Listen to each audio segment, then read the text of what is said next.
کہیں بریک لگائے گا؟ بالکل، میں تو چلو ایز اے جرنلسٹ بھی پوچھے نا تو میں بہت پریشان ہوں، میں تھک گیا ہوں یہ بار بار دہرا کے کہ یہ اکنامک کرائسس جو ہے روپے والا یہ ہمیں لے کے بیٹھ جائے گا، کہاں بریک لگے گی؟ ملک بوستان صاحب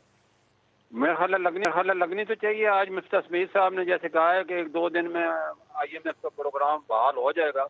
تو یہ اعلان بھی ہو جاتا ہے تو پاکستان کا روپے اور معیشت بحال ہونے میں انشاءاللہ ہو جائے گی اللہ کے حکم سے. لیکن یہ دعویٰ اگر ثابت نہیں ہوتا جیسے پچھلے کئی دنوں سے ہو رہا ہے کہ ہم پروگرام میں جا رہے ہیں اور آ رہے ہیں، تو یہ اگر ہو گیا تو انشاءاللہ اعلان کے ساتھ ہی $5 گرے گا اور آگے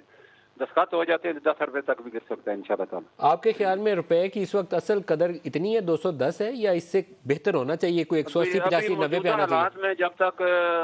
کہتے ہیں نا وہ فنڈ آتے نہیں اکاؤنٹ میں پاکستان کے، تو وہ $200 تک تو ٹھیک ہے. یہ اوپر والا آرٹیفیشلی ہوا ہے اور اس کی وجہ یہی ہے کہ بینکوں نے جب گارنٹیاں مانگی ہیں فارن کمپنیوں نے، تو جن بینکوں میں ایکسچینج کھل رہی تھی ان کے پاس ڈالر نہیں تھے اور وہ دوسرے بینکوں سے جب خریدنے جاتے ہیں تو وہ $2 سے $3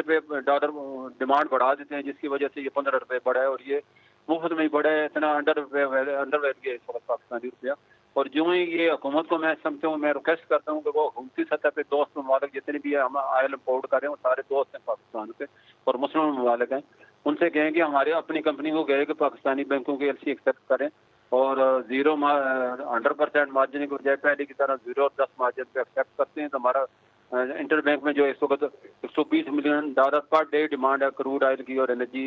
گیس کی، تو یہ کم ہو جائے گی اور آٹومیٹیکلی ڈیمانڈ کم ہوگی تو روپیہ بڑھے گا اور ڈالر کا ریٹ بھی کم ہوگا.